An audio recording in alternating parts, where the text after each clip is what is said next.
ಗುರುರ್ಬ್ರಹ್ಮ ಗುರುರ್ವಿಷ್ಣು ಗುರುರ್ದೇವೋ ಮಹೇಶ್ವರಃ ಗುರು ಸಾಕ್ಷಾತ್ ಪರಬ್ರಹ್ಮ ತಸ್ಮೈ ಶ್ರೀ ಗುರವೇ ನಮಃ.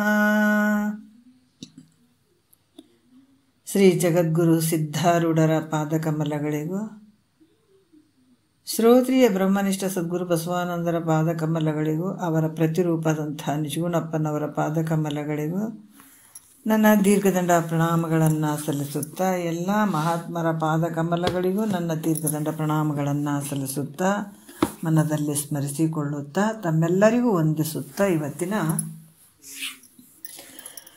ಪರಮಾನುಭವಬೋಧೆ, ಈ ಪರಮಾನುಭವಬೋಧೆ ಬೃಹದಾರಣ್ಯಕ ಉಪನಿಷತ್ತಿನಿಂದ ಇದಂಥ ಭಾಗ. ಯಾಜ್ಞವಲ್ಕ್ಯ ಮತ್ತು ಮೈತ್ರಾದೇವಿಯ ವರ ಸಂವಾದವಾದಂಥದ್ದು ವಿಚಾರ. ಇದು 6ನೆಯ ಸಂಧಿ ನಡೆದದ. ಇದರಾಗ 3ನೇ ಸೂತ್ರ ನಾವು ಹೇಳೋಣ. ಭಾಳಷ್ಟು ವಿಚಾರಗಳನ್ನು ಹೇಳ್ತಾರೆ. ಸಚ್ಚಿಷ್ಯ ಹೆಂಗಿರಬೇಕು ಅನ್ನುವಂಥದ್ದನ್ನು ಇಲ್ಲಿ ಹೇಳ್ತಾರೆ. ಹಿಂದಿನ ವಿಚಾರದಲ್ಲಿ ಕೂಡ, ಹಿಂದಿನ ಸೂತ್ರಗಳಲ್ಲಿ ಹೇಳಿದರು ಗುರುಗಳ ಭೇದವನ್ನು ಮತ್ತು ಗುರುವಿನಲ್ಲಿ ಕೇವಲ ಸ್ವಸ್ವರೂಪ ಜ್ಞಾನವನ್ನು, ಶಿಷ್ಯನಲ್ಲಿ ಕೇವಲ ವಿರಕ್ತಿಯನ್ನು ನೋಡಬೇಕಲ್ಲದೆ ಬೇರೆ ಇರುವಂಥವೆಲ್ಲವೇನದವ ದೇಹದ ಧರ್ಮಗಳಾಗಿರುವಂಥದ್ದದವ. ಕುಲ ಜಾತಿ ಇವೆಲ್ಲ ಹೆಂಗದವಂದ್ರೆ ದೇಹಕ್ಕೆ ಸಂಬಂಧಪಟ್ಟಂಥದ್ದು, ದೇಹದ ಧರ್ಮ. ಅದರ ಆತ್ಮನಿಗೆ ಯಾವ ಸಂಬಂಧ ಇಲ್ಲ. ಹಾಗಾಗಿ ಇದು ದೇಹಕ್ಕೆ ಸಂಬಂಧಪಟ್ಟಂಥದ್ದು ಇಲ್ಲಿ ನೋಡಂಗಿಲ್ಲ, ನೋಡಬಾರ್ದು ಅಂತ ಹೇಳಿದ್ರು ಅವರು. ಆತ್ಮ ಹೆಂಗದನ ಪರಿಶುದ್ಧ ಅದನ್ನು. ಇದು ಯಾವುದು ಕುಲ ಜಾತಿ, ಇವು ಶ್ರೀಮಂತ ಬಡವ, ಇದು ಯಾವುದು ಸಂಬಂಧ ಇಲ್ಲ. ಹಾಗಾಗಿ ಈ ಸೂತ್ರದಲ್ಲಿ ಹೇಳ್ತಾರೆ ಸಚ್ಚಿಷ್ಯ ಅಂದರೆ ಹೆಂಗಿರ್ತಾನ. ಯಾಕಂದರೆ ಗುರುನೂ ಹೆಂಗಿರ್ಬೇಕಂತ ಹೇಳಿದ್ರು ಅವರು. ಈಗ ಸಚ್ಚಿಷ್ಯ ಅಂದರೆ ಶ್ರೇಷ್ಠವಾದಂಥ ಶಿಷ್ಯ ಆಯ್ತ. ಇದಕ್ಕೆ ಅಧಿಕಾರಿಯಾಗಿರುವಂಥ ಶಿಷ್ಯ, ಇದನ್ನು ಪಡ್ಕೊಳ್ಬೇಕು ಅನ್ನುವಂಥ ಭಾವ ಹೊಂದಿರುವಂಥ ಶಿಷ್ಯ. ಅಂಥ ಶಿಷ್ಯ ಹೆಂಗಿರ್ತಾನ, ಅವ್ರ ಲಕ್ಷಣ ಹೇಳ್ತಾರೆ ಅವರು. 3ನೆಯ ಸೂತ್ರದಲ್ಲಿ ಹೇಳ್ತಾರೆ, ನಿರಹಂತೆ ಪರಮನು ವಿರಕ್ತನು ಸದ್ಗುರು ಭಕ್ತಿಯಿಂದ ನೋಡ್ರಿ. ಯಾಕಂದ್ರೆ ಸದ್ಗುರು ಭಕ್ತಿ ಮತ್ತು ದೊರೆ ಆತನೇ ಶಿಷ್ಯ ನೆನಪನು ಅಂತ ಹೇಳ್ತಾರೆ. ಏನು ಹೇಳ್ತಾರ ಅಂದರೆ ನಿರಹಂತೆ, ಪರಮ ವಿರಕ್ತಿ, ಆಮೇಲೆ ಸದ್ಗುರು ಭಕ್ತಿ, ದೊರೆ ಆತನೇ ಶಿಷ್ಯ ನೆನಪನು ಅಂತ ಹೇಳ್ತಾರೆ ಅವರು. ನಿಜವಾಗಿ ಇಲ್ಲಿ ಶಿಷ್ಯ ಕೂಡ ಗುರುವಿನ ವಾಕ್ಯವನ್ನು ಪರಿಪಾಲನೆ ಮಾಡಬೇಕಾಗ್ತದೆ. ಅದನ್ನು ಮುಂದೆ ಹೇಳ್ತಾರೆ ಅವರು. ಈಗ ನಾನು ಶ್ರೇಷ್ಠ ಅದಿನನ್ನುವಂಥ ಅಭಿಮಾನ ಇರಬಾರ್ದು ಯಾರ ಹತ್ರ, ಶಿಷ್ಯನ ಹತ್ರ. ಆಮೇಲೆ ಈ ದೇಹದಲ್ಲಿ ನಾನು ಅನ್ನುವಂಥ ಒಂದು ಅಭಿಮಾನ ಇರಬಾರ್ದು. ಇಲ್ಲಿ ದುಷ್ಟ ಯಾರು ಅಂತಂದ್ರೆ ಮಹಾತ್ಮರು ಹೇಳ್ತಾರೆ, ಈ ದೇಹವೇ ನಾನು ಅನ್ನುವಂಥವನಿಗೆ ದುಷ್ಟನೇ ಅಂತಾರೆ. ಈ ದೇಹ ನಾನು ಅಂತ ಯಾರು ತಿಳ್ಕೊಂಡಿದ್ದಾರೆ ಅದು ದುಷ್ಟನೇ ಮಹಾತ್ಮರ ದೃಷ್ಟಿಲೇ. ಮತ್ತು ನಾವೆಲ್ಲ ಈಗ ಹೆಂಗೆ ಕಾಣಿಸ್ತೀವಿ ಮಹಾತ್ಮರ ದೃಷ್ಟಿಲೇ? ದುಷ್ಟರು. ಯಾಕಂದರೆ ಇರದೇ ಇರುವಂಥ ವಸ್ತುಗಳನ್ನು ನಾನು ಅನ್ಕೊಂತ ಮಾಡಾಕತ್ತೀವಲ್ಲ ಇಲ್ಲಿ. ಅದಕ್ಕೆ ನಾವೆಲ್ಲ ದುಷ್ಟರು. ಯಾವಾಗ ಈ ಶರೀರ ನಂದಲ್ಲ ಅಂದರೂ ಕೂಡ ನಂದು ಅಂತ ಹಿಡ್ಕೊಂಡು ಕೂತ್ಕೊಂಡಿದ್ದೀವಿ. ಅದಕ್ಕೆ ಶರೀರದ ಅಭಿಮಾನ ಇರದೇ ಇರುವಂಥವನು ನಿರಹಂತೆ ಅಂದರೆ ದೇಹದಲ್ಲಿ ನಾನು ಅನ್ನುವಂಥ ಅಭಿಮಾನ ಇಲ್ಲದೆ ಇರುವಂಥವನು.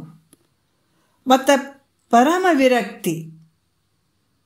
ವಿರಕ್ತಿ ಅಂತಂದ್ರೆ ವಿಷಯಾದಿಗಳ ಮೇಲೆ ಒಂದು ಚೂರು ಭಾವ ಹಾಕದೇ ಇರುವಂಥವನು ಮನಸ್ಸು. ಯಾಕಂತಂದ್ರೆ ಅದ್ರ ಮೇಲೆ ಒಂದು ಸಲ ಅದಕ್ಕೆ ಹೇಳ್ತಾರೆ, ಅರಿದು ವನಿತಾದಿ ವಿಷಯದೋಳುಳ್ಳ ದೋಷವನ್ನು ತೊರೆದವನು ಮರಳಿ ಮೋಹಿಸದೆ ಚಲಿಯಾಗಿ, ಕೊರತೆ ಇಲ್ಲದೆ ಶಂಭುಲಿಂಗದಂತಿರೆ ಭೋಗ ಜರಕವಿಲ್ಲದುದೀಗ ಪರಮ ವೈರಾಗ್ಯದಾಗ ನಾವು ಹೇಳ್ಕೊಂಡು ಬಂದಿದ್ದೀವಿ 3 ಥರ: ಪ್ರಸೂತಿ ವೈರಾಗ್ಯ, ಪುರಾಣ ವೈರಾಗ್ಯ, ಸ್ಮಶಾನ ವೈರಾಗ್ಯ ಅಂತ ಹೇಳ್ಕೊಂಡು ಬಂದಿದ್ದೀವಿ. ಯಾಕಂತಂದ್ರೆ ಈ ಪ್ರಸೂತಿ ವೈರಾಗ್ಯ ಅಂತಂದ್ರೆ ಯಾವಾಗ ಒಬ್ಬ ಮಗುವಿಗೆ ತಾಯಿ ಆಗ್ತಾ ಇದ್ದಾಗ ಆ ಒಂದು ಡೆಲಿವರಿ ಸಂದರ್ಭದಲ್ಲಿ ಬಹಳಷ್ಟು ನೋವಾದಾಗ ಆಕೆ ಅಂತಾರೆ ಇನ್ನೆಂದಿಗೂ ಹಿಂಗೆ ಮಾಡ್ಕೊಳ್ಬಾರ್ದಪ್ಪ, ಸತ್ತು ಹುಟ್ಟಿ ಬಂದಂಗೆ ಆಗ್ಯದ ಅಂತ ಅನ್ನುವಂಥದ್ದು ಬರ್ತದೆ, ಭಾವ ಬರ್ತದೆ. ಆದರೆ ಎಷ್ಟೊತ್ತು ಬಂತದು ಆ ವೈರಾಗ್ಯ ಭಾವ, ಎಷ್ಟೊತ್ತು ಬಂತಂದ್ರೆ ಆ ಮಗು ಹುಟ್ಟಿದ ತಕ್ಷಣ ಅಷ್ಟೇ, ಮತ್ತು ಮಗುವಿನ ಮುಖ ನೋಡಿದ್ರೆ ಎಲ್ಲ ಮರ್ತು ಬಿಡ್ತಾಳೆ. ಇದು ಪ್ರಸೂತಿ ವೈರಾಗ್ಯ ಅಂತ ಅನಿಸ್ಕೊಳ್ತದೆ. ಪುರಾಣ ವೈರಾಗ್ಯ ಅಂದರೆ ಈ ಪುರಾಣ ಹೇಳಬೇಕಾದಾಗ ಅವ್ರ ಕತೆ ಇವ್ರ ಕತೆ ಅಂತ ಹೇಳ್ತಿರ್ತಾರೆ. ಹೌದಲ್ರಿ, ಹಿಂಗ್ರಿ ಹಂಗ್ರಿ ಅಂತ ಅಲ್ಲಿ ಎಲ್ಲ ಕೇಳುವಂಥದ್ದು, ಮತ್ತು ಮನೆಗೆ ಬಂದಮೇಲೆ ಮತ್ತು ಹಂಗೆ ಇರುವಂಥದ್ದು, ಅಲ್ಲೇ ಸ್ವಲ್ಪ ವೈರಾಗ್ಯ ಬಂದಂಗೆ ಆಗಿರ್ತದೆ. ಈ ಯಾವುದಂದ್ರೆ ಮತ್ತೆ ಸ್ಮಶಾನ ವೈರಾಗ್ಯ ಅಂತಂದ್ರೆ ಯಾರಾದರೂ ಸತ್ತಾಗ ನೋಡ್ರಿ ಜೀವನ ಇಷ್ಟೇ ನೋಡ್ರಿ, ಎಷ್ಟು ಮಾಡಿದ್ರು ಉಂಡ ತಿಂದ ಕೊನೆಗೆ ಇಲ್ದಂಗೆ ಆಯಿತು, ಎಷ್ಟು ಮಾಡಿದ್ರೆ ಹಂಗೆ ಹೋಯ್ತು ನೋಡ್ರಿ ಅಂತ ಈ ಥರ ಭಾವ ಬಂದು ಅಲ್ಲಿ ಒಂದು ಸ್ವಲ್ಪ ವೈರಾಗ್ಯ ಬಂದಂಗೆ ಆಗಿರ್ತದೆ ಸ್ವಲ್ಪ. ಮತ್ತದು ನಾವೇನು ಸ್ಮಶಾನ ಕಾರ್ಯಗಳು ಮುಗಿದ ತಕ್ಷಣ ಮನೆಗೆ ಬಂದ ತಕ್ಷಣ ಮತ್ತೆ ಭಾವ ಹಂಗೆ ಇರುವಂಥದ್ದು. ಇವು ಮೂರು ಮಿಥ್ಯವಾಗಿರುವಂಥದ್ದು, ಇವು ಶಾಶ್ವತ ಅಲ್ಲ. ಇದು ಪರಮ ವೈರಾಗ್ಯ ಅಂದ್ರೆ ಒಂದು ಸಲ ವಿಷಯವನ್ನು ಆ ಭಾವದಲ್ಲಿ ನೀವು ತೆಗೆದು ಹಾಕಿದ್ದಿ ಅಂದ್ರೆ ಅದು ತಿರ್ಗ ಮತ್ತೆ ಅದ್ರ ಮೇಲೆ ಭಾವ ಬರಬಾರ್ದು, ಆ ಮನಸ್ಸು ಬರಬಾರ್ದು ಅದ್ರ ಮೇಲೆ. ಇದಕ್ಕೆ ಪರಮ ವೈರಾಗ್ಯ ಅಂತ ಹೇಳ್ತಾರೆ. ಅದಕ್ಕೆ ಈ ರೀತಿಯಾಗಿ ಇಲ್ಲಿ ಏನು ಹೇಳ್ತಾರ, ಇಂತಹ ಒಂದು ಪರಮ ವಿರಕ್ತಿ ಹೊಂದಿದಂಥ ಇಂಥತ್ಗೆ ನಾವು ಇದು ಶಾಸ್ತ್ರವನ್ನು ಬೋಧನೆ ಮಾಡಬೇಕಾಗ್ತದೆ ಸದ್ಗುರುನಾಥ. ಅದಕ್ಕೆ ಪರಮ ವಿರಕ್ತಂಗೆ ಅಂತ ಹೇಳಿದ್ದಾರೆ ಅವರು, ಮೊದಲೇ ಹೇಳಿಬಿಟ್ಟಿದ್ದಾರೆ ನಿಜಗೊಂಡ್ರೆ. ಯಾಕಂದರೆ ಪರಮ ವಿರಕ್ತಂಗೆ ಪರತರ ಶಿಷ್ಯಂಗೆ ಪರಮಾರ್ಥ ಅರಿವ ಆತ್ಮತನುಜಂಗೆ ಅಂಥತ್ತಿಗೆ ಏನು ಹೇಳಬೇಕು, ಪರಮ ರಹಸ್ಯದಳು ಒರೆಯುವುದು ಅಂತ ಹೇಳ್ಯಾರ ಅವರು. ಪರಮ ರಹಸ್ಯದಲ್ಲಿ ಅದಕ್ಕೆ ನೀನು ಒಲವಿನಿಂದ, ಪ್ರೀತಿಯಿಂದ, ದಯೆಯಿಂದ, ಕರುಣೆಯಿಂದ ಹೇಳತ್ಗ ಎಂಥತಿಗ ಪರಮ ವಿರಕ್ತನ್ಗೆ. ವಿಷಯಾದಿಗಳ ಮೇಲೆ, ಸಂಸಾರ ಮೇಲೆ, ಯಾವುದ್ರ ಎಲ್ಲದ್ರ ಮೇಲೆ ಉದಾಸೀನ ಭಾವ ಅಂದಿರ್ಬೇಕು, ಛೇ ಅಂದಿರ್ಬೇಕತ್ತ. ಅದಕ್ಕೆ ದುಃಖ ಗೊತ್ತಾಗಿರ್ಬೇಕು. ಈ ಜನನ ಮರಣ, ಜನನದ ದುಃಖನೂ ಗೊತ್ತಾಗಬೇಕು, ಮರಣದ ದುಃಖನೂ ಗೊತ್ತಾಗಬೇಕು, ನಡುವಿನ ಹೋರಾಟನೂ ಗೊತ್ತಾಗಬೇಕು. ಎಷ್ಟು ಜನ್ಮದಿಂದ ಈ ಶರೀರವನ್ನು ಹೊತ್ಕೊಂಡು ಬರ್ಬೇಕಪ್ಪ ಅನ್ನುವಂಥದ್ದು ದುಃಖ ಆಗ್ಬೇಕತ್ತಗ. ಯಾಕಂದ್ರೆ ದುಃಖ ಅಧಿಕಾರಿಗೆ ಮಾತ್ರ ಇದೈತಿ ನೋಡ್ರಿ. ಹಸಿವಾದವನಿಗೆ ಖಾನಾವಳಿ ಯೋಗ್ಯ ಹೋಟೆಲ್ಗಳು ಹೆಂಗೆ, ಅದ್ರಂಗ ಯಾವಾಗ ಈ ದುಃಖ ಗೊತ್ತಾಗಿ ಇದನ್ನು ಪರಿಹಾರ ಮಾಡ್ಕೊಳ್ಬೇಕಂತ ಬರುವಂಥವನಿಗೆ ಜ್ಞಾನ ಐತೆ. ಇದು ಅತ್ಯಂತ ದುಃಖ ನಿವೃತ್ತಿ ಪರಮಾನಂದದ ಸ್ಥಿತಿ ನಾವು ಮಾಡ್ಕೊಳ್ಬೇಕನ್ನೋರಿಗೆ ಜ್ಞಾನ ಐತೆ. ಅದಕ್ಕೆ ಈ ರೀತಿಯಾಗಿ ಯಾವುದೇ ಒಂದು ಪರಮ ವಿರಕ್ತಿಯನ್ನಾಗಿರ್ಬೇಕಾಗ್ತದತ್ತ, ಮತ್ತು ಸದ್ಗುರು ಭಕ್ತಿಯಲ್ಲಿ ಇರಬೇಕಾಗ್ತದತ್ತ. ಗುರುಗಳಲ್ಲಿ ಬಹಳ ಪರಮ ವಿಶ್ವಾಸ ಉಳ್ಳಂಥವನಾಗಿರ್ಬೇಕಾಗ್ತದೆ. ಒಂದು ಸಲ ನಿಜವಾಗಿ ನಮ್ಮ ಒಂದು ವಿಚಾರ ನನಗೆ ನೆನಪು ಬರ್ತದೆ, ಇನ್ನು ಮುಂದೆ ಬರ್ತಾವೆ ಶಿಷ್ಯ ಹೆಂಗಿರ್ಬೇಕಂತ ಹೇಳ್ಬಿಟ್ಟು. ಈಗ ಅಲ್ಲಿ ಇದರಲ್ಲಿ ಊರಲ್ಲಿ ನಾವು ಇದಕ್ಕೆ ಹೋಗ್ತಿದ್ವಲ್ಲ, ಏನು ಶಾಸ್ತ್ರಕ್ಕೆ ಹೋಗ್ತಿದ್ವಿ, ದಿವಸ ಹೋಗ್ತಿದ್ವಿ. ಹೋದಾಗ ಒಬ್ಬ ಶಿಷ್ಯ ಬಂದ. ನನಗೆ ಅದಷ್ಟು ಹೆಸರು ಗೊತ್ತಿಲ್ಲ ನನಗಷ್ಟೆ. ಶಿಷ್ಯ ಬಂದ್ರೆ ಏನಾಯಿತು, ಗುರುಗಳು ಈ ಸರಿ ಕೂತ್ಕೊಂಡಿದ್ರು, ಆತ ಬಂಧುಗಳನ್ನೇ ತಿರ್ಗಾ ಆ ಕಡೆ ಕೂತ್ಕೊಂಡ್ರು. ಅವರು ಒಳ್ಳೆ ಕೂತ್ಕೊಂಡ್ರು. ಆ ಶಿಷ್ಯನ ಒಳ್ಳೆ ನೋಡಲಿಲ್ಲ ಅವರು. ಆದರೂ ಕೂಡ ಆ ವ್ಯಕ್ತಿ ಅಲ್ಲಿ ಕೂತ್ಕೊಂಡಿದ್ರು, ಸುಮಾರು ಹೊತ್ತು ಕೂತ್ಕೊಂಡ್ರು, ಆತನ ಜೊತೆ ಬಂದಂಥವ್ರು ಕೂತ್ಕೊಂಡ್ರು. ಗುರುಗಳು ಒಂಥರ ಅವ್ರ ಮೇಲೆ ಬಹಳಷ್ಟು ಬೇಜಾರ, ನೋವು ಎಲ್ಲ ಮಾಡ್ಕೊಂಡಿದ್ದಾರೆ. ಬಟ್ ನಮಗೆ ಗೊತ್ತಿಲ್ಲ ಯಾಕೆ ಬಂದು ಕೂತಿದ್ದಾರೆ ಇವರೆಲ್ಲ ಅಂತ ಕೇಳಿದ್ವಿ. ಬಟ್ ಒಂದು ವಿಷಯ ಅಲ್ಲಿ ಇತ್ತು, ಆ ವಿಷಯ ಯಾಕೆ ಹಂಗೆ ಮಾಡಿದ್ರು ಅಂತ. ಒಬ್ಬ ಗುರು ಯಾಕಂದ್ರೆ ಸದ್ಗುರು ಆತನ ವಿಷಯದಲ್ಲಿ ಆತ ಹೆಂಗೆ ಹೇಳ್ತಾನೆ ಆ ವಿಚಾರವನ್ನು ನಾವು ಅದೇ ಪ್ರಕಾರ ನಡ್ಕೊಳ್ಬೇಕಾದಂಥದ್ದು ಭಾಳ ಯೋಗ್ಯವಾಗಿರುವಂಥದ್ದು. ಆ ಮಾತು ಮೀರಂಗಿರಂಗಿಲ್ಲ. ಯಾರು ವರ ಶಿಷ್ಯ ಇದ್ದಂಥವನು. ಅವರು ಏನು ಮಾಡಿದರು, ಗುರು ಆದವರು ಪಟ್ಟಿ ಮಾಡಂಗಿಲ್ಲ. ಒಂದು ವಿಚಾರ, ಈ ಮುಂದೆ ಕೂಡ ಬರ್ತಾವೆ ವಿಚಾರಗಳು. ಗುರು ಆದವರು ಪಟ್ಟಿ ಮಾಡಂಗಿಲ್ಲ. ನಮ್ಮ ಮಠದಾಗ ಯಾವುದು ಪಟ್ಟಿ ಇಲ್ಲ. ಒಂದು ಬಸವನ ಅಂದರೆ ಒಂದು ಸಂಕಲ್ಪ ಅಂದರೆ ಸದ್ಗುರುವಿನ ಲಕ್ಷಣನೇ ಹಂಗೆ ಅದು. ಗುರು ಯಾವತ್ತೂ ಪಟ್ಟಿ ಮಾಡುವಂಥದ್ದಲ್ಲ, ಕೂಡ್ದು ಅದೇ ಇರೋದು ರೂಲ್ಸ್ ಇರೋದು. ಇವರು ಕೂಡ ಅದನ್ನು ಫಾಲೋ ಮಾಡೋವಂಥವ್ರು. ಯಾವ ಕಾರಣಕ್ಕೂ ಒಬ್ಬರ ಹತ್ರ ಪಟ್ಟಿ ಮಾಡೋಂಗಿಲ್ಲ. ಯಾರಾದರೂ ಭಕ್ತಿಯಿಂದ ಕೊಟ್ಟರು ಮಾತ್ರ ಅದನ್ನು ಸ್ವೀಕಾರ ಮಾಡಬೇಕು, ಹೊರತಾಗಿ ಇವರು ಕೇಳೋಂಗಿಲ್ಲ ಅನ್ನುವಂಥದ್ದು ಎಲ್ಲ ತಮ್ಮ ಮಠಗಳು ಏನದಾವ ಅದೇ ರೀತಿ ಶಿಷ್ಯರುಗಳು ಬಳಗಗಳು ನಡ್ಕೊಳ್ಳುವಂಥದ್ದು. ಇವತ್ತಿಗೂ ಕೂಡ ಹಂಗೈತದ, ಅವರು ಬಸವಾನಂದರದ ಹಂಗೈತದ.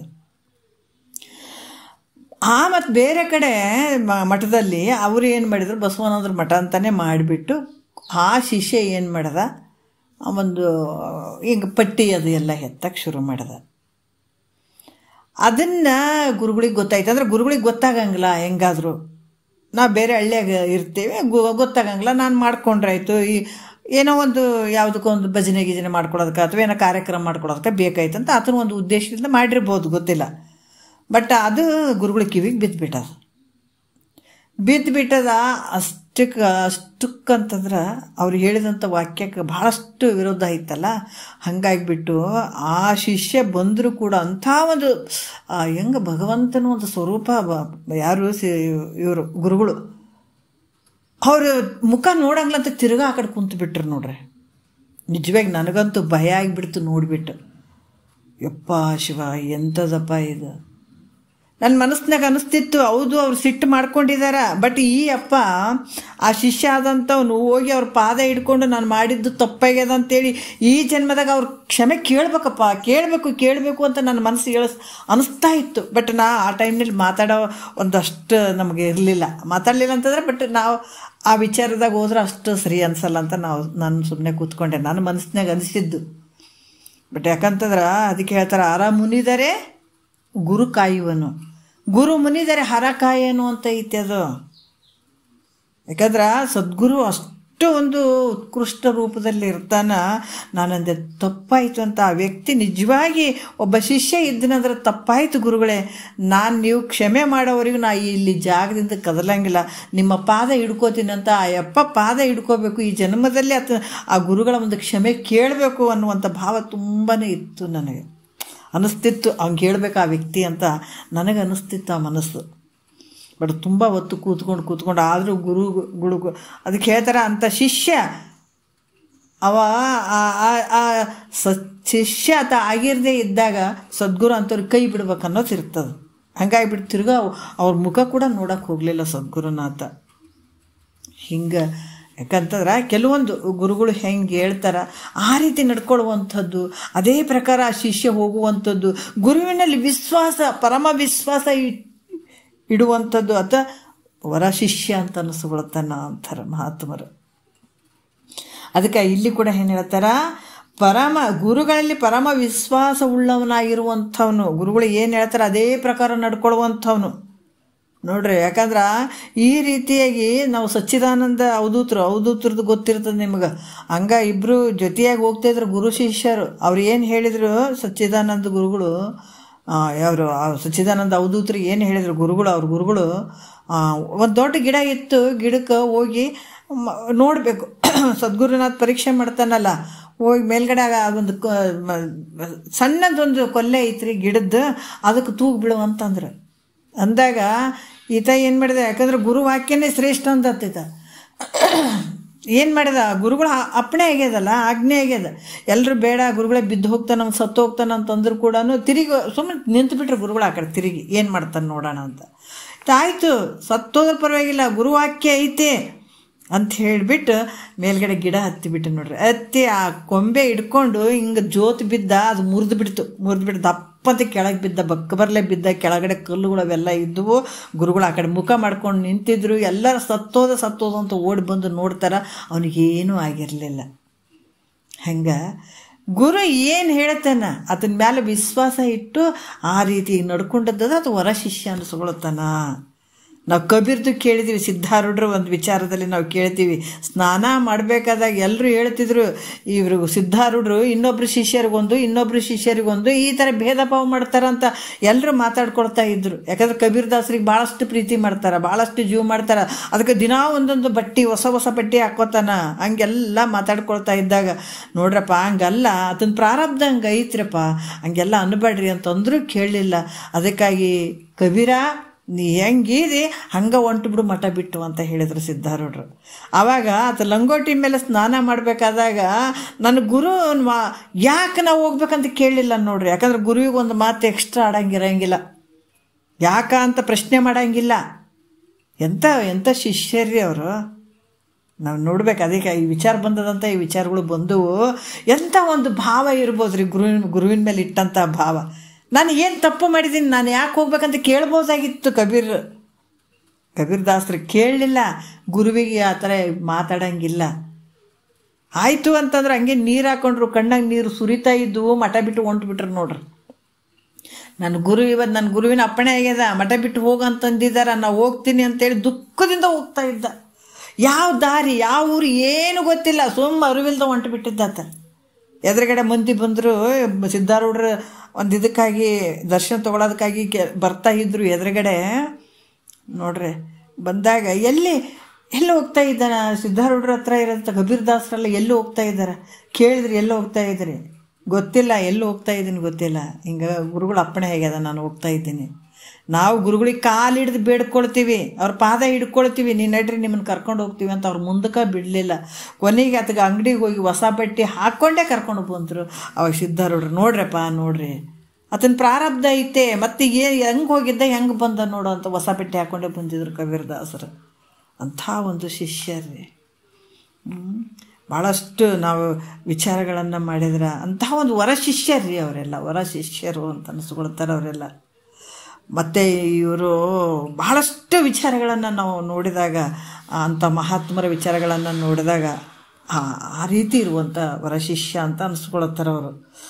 ಅದಕ್ಕೆ ಈ ರೀತಿ ಗುರುಗಳಲ್ಲಿ ಪರಮ ವಿಶ್ವಾಸ ಉಳ್ಳವನಾಗಿ ಇದ್ರೆ ಆತಗೆ ಯೋಗ್ಯನಾದ ಶಿಷ್ಯ ಅಂತ ಅನಿಸ್ಕೊಳ್ತಾನಂತ. 1ನೇ ನುಡಿಯಲ್ಲಿ ಕೂಡ ಹೇಳ್ತಾರ. ಯಾಜ್ಞವಲ್ಕ್ಯರನ್ನ ಕುರಿತು ಮೈತ್ರಿ ಪ್ರಶ್ನೆ ಮಾಡ್ತಾಳೆ. ಏನು ಮಾಡ್ತಾಳೆ ಪ್ರಶ್ನೆ ನೋಡಣ್ರಿ. ಗುರುಭೇದ ಗತಿಯನ್ನು, ಯಾಕಂದ್ರೆ ಗುರು ಭೇದ ಗತಿಯನ್ನು ಒರೆದೆ ಲೇಚನಿಸಿ ಸದ್ಗುರು ಪದವನ್ನು ಭಕ್ತಿ ಭರದಿಂದ ಪಿರಿದು ವಿಶ್ವಾಸದೊಡನೆ ಸೇವಿಸುವ ಶಿಷ್ಯ ನಿರವನೆ ಎನಗೆ ಪೇಳು ಮುನಿಮುಖ್ಯ ಅಂತ ಹೇಳ್ತಾರೆ. ಗುರುಭೇದ ಗತಿಯನ್ನು ಒರೆದೆ, ಯಾಕಂದ್ರೆ ಗುರುಗಳು ಹೆಂಗದಾರ, ಅವರು ಯಾವ ರೀತಿಯಿಂದ ಭೇದದಿಂದ ಕೂಡಿದಾರ ಅದನ್ನು ನನಗೆ ಹೇಳಿದ್ರಿ ನೋಡ್ರಿ. ಅದಕ್ಕೆ ಇಲ್ಲಿ ಹೇಳ್ತಾರ, ಅಂಥ ಒಂದು ಗುರುಗಳ ಭೇದವನ್ನು ನನಗೆ ಹೇಳಿದ್ರಿ. ಅದನ್ನು ಕೇಳಿ ನನಗೆ ಬಹಳ ಖುಷಿ ಆಯಿತು. ಯಾಕಂದರೆ ಗುರುಗಳು ಈ ಥರ 3 ಗುಣಗಳಲ್ಲಿ 5 ರೀತಿಯಿಂದ ಇರ್ತಾರಂತ ಕೂಡ ಹೇಳಿದ್ರಿ. ಗುಣಗಂಧ ಅವಸ್ಥೆಯಲ್ಲಿ ಇರ್ತಾರೆ. ಪರಮ ಗುರು ಹೇಳಿದ್ರಿ, ಸತ್ವ ರಜೋ ಮತ್ತು ತಾಮಸ ಗುಣ ಉಳ್ಳಂಥ ಗುರುಗಳು ಇರ್ತಾರಂತ ಎಲ್ಲ ಹೇಳಿದ್ರಿ ಗುರುಗಳೇ ಯಾಜ್ಞವಲ್ಕ್ಯರಿಗೆ ಹೇಳ್ತಾರೆ. ನೀವೆಲ್ಲ ಹೇಳಿದ್ರಿ, ನನಗೆ ಭಾಳ ಖುಷಿ ಆಯಿತು ಕೇಳಿ. ಆದರೆ ಈಗ ನನಗೆ ಗುರುವಿನ ಸೇವೆಯನ್ನು ಮಾಡುವಂಥ ಶಿಷ್ಯನ ಲಕ್ಷಣ ಹೇಳ್ಬೇಕು. ಎಲ್ಲರೂ ಯಾರು ಬೇಕು ಅವ್ರು ಮಾಡಿದರೆ ಯೋಗ್ಯ ಇರ್ತಾರೋ ಅಥವಾ ಯಾರು ಇರ್ತಾರ, ಮತ್ತು ಸೇವೆಯನ್ನು ಮಾಡುವಂಥರಲ್ಲಿ ಕೆಲವು ಶಿಷ್ಯರುಗಳು ಇರ್ತಾರೆ. ಅವರ ಒಂದು ಯೋಗ್ಯನಾದಂಥ ಶಿಷ್ಯನ ಬಗ್ಗೆ ನನಗೆ ಹೇಳ್ರಪ್ಪ ಅಂತ ಕೇಳ್ತಾರೆ ನೋಡ್ರಿ. ಅದಕ್ಕೆ ಇದು ಕ್ರಮಶಾಸ್ತ್ರ ಅನ್ನುವಂಥದ್ದು ಯಾತಕ್ಕಂತಂದ್ರೆ ಎಲ್ಲರೂ ಸಿಕ್ಕಾಕೊಂಡು ಬೀಳ್ತಾರೆ. ಇಲ್ಲಿ ಶಿಷ್ಯನೂ ಸಿಕ್ಕಾಕೊಂಡ್ಬಿಡ್ತಾನೆ. ಮತ್ತು ಗುರುವಿಗೆ ಆ ಕಡೆ ಒಂದು ಮಾತು ಈ ಕಡೆ ಒಂದು ಮಾತು ಹೇಳ್ಕೊಂಡು ಹಿಂಗೆ ತಿರುಗಾಡೋರು ಕೂಡ ಶಿಷ್ಯರಾಗಕ್ಕೆ ಸಾಧ್ಯ ಇಲ್ಲ ಇಲ್ಲಿ. ಅದಕ್ಕೆ ಇಲ್ಲಿ ಕೂಡ ಶಿಷ್ಯ ಗುರುವಿನ ಹತ್ರ ಇದ್ಕೊಂಡು ಸೇವೆ ಮಾಡ್ತಾನಪ್ಪ. ಮತ್ತು ಆತ ಹೆಂಗಿರಬೇಕು, ಅದನ್ನ ಲಕ್ಷಣ ಏನು ಹೀಗಂತ ಪ್ರಶ್ನೆ ಮಾಡ್ತಾಳ. ಯಾರು? ಮೈತ್ರಾದೇವಿ. ಯಾರಿಗೆ? ಯಾಜ್ಞವಲ್ಕ್ಯರಿಗೆ ಪ್ರಶ್ನೆ ಮಾಡ್ತಾಳೆ. ಏನೇನು ಹತ್ರ ಎಂದು ಭಿನ್ನಯಿಸಿ ವಂದಿಸಿದ ಮೈತ್ರಿಗೆ ಆನಂದದಿಂದ ಮುನಿವರನಂದು ಎಂದ ನಿಂತೆಂದು ಶಿಷ್ಯನ ಲಕ್ಷಣವ ನಿನಗಿಂದು ಅದನ್ನೇ ಪೇಳುವೆ ಆಲಿಸು ಅಂತ ಹೇಳ್ತಾರೆ. ಆಯಿತು, ಭಾಳಷ್ಟು ಖುಷಿದಾಗಿರ್ತಾನೆ ಯಾರು? ಯಾಜ್ಞವಲ್ಕ್ಯರು. ಮೈತ್ರಾದೇವಿ ಕೇಳಿದ ತಕ್ಷಣ ಆಯ್ತಾಯಿತು ಹೇಳ್ತೀನಿ, ನೀನು ಭಾಳಷ್ಟು ಪ್ರೀತಿಯಿಂದ ಕೇಳು, ಒಲವಿನಿಂದ ಕೇಳು. ಅದಕ್ಕೆ ಮೈತ್ರಿ ಬೇಡಿಕೊಂಡು ಯಾಜ್ಞವಲ್ಕ್ಯರ ಮಹರ್ಷಿಗಳಿಗೆ ನಮಸ್ಕಾರ ಮಾಡಿದಳಕ್ಕೆ ನಮಸ್ಕಾರ ಮಾಡ್ತಾರೆ. ಯಾಕಂದ್ರೆ ಗುರುಗಳಿಗೆ ಇಲ್ಲಿ ಭಾಳಷ್ಟು ವಿನಯದಿಂದ ನಮ್ರ ಭಾವದಿಂದ ಕೇಳಬೇಕಾದಂಥದ್ದು.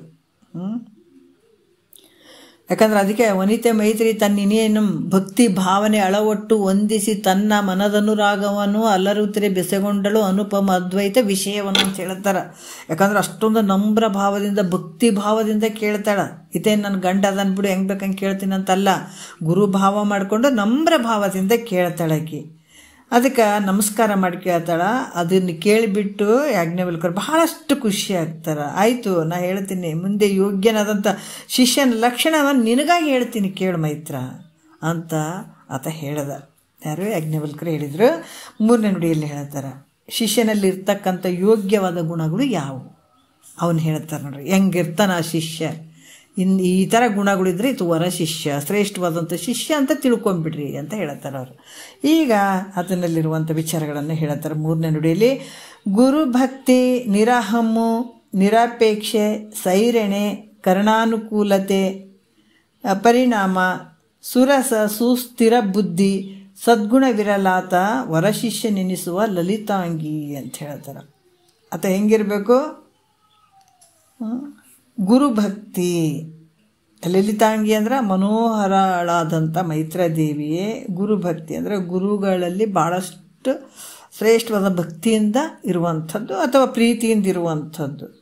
ನಿರಹಮ್ಮು ಅಂತಂದರೆ ಯಾವುದೇ ಅಭಿಮಾನವಿಲ್ಲದೆ ಇರುವಂಥದ್ದು ನೋಡ್ರಿ.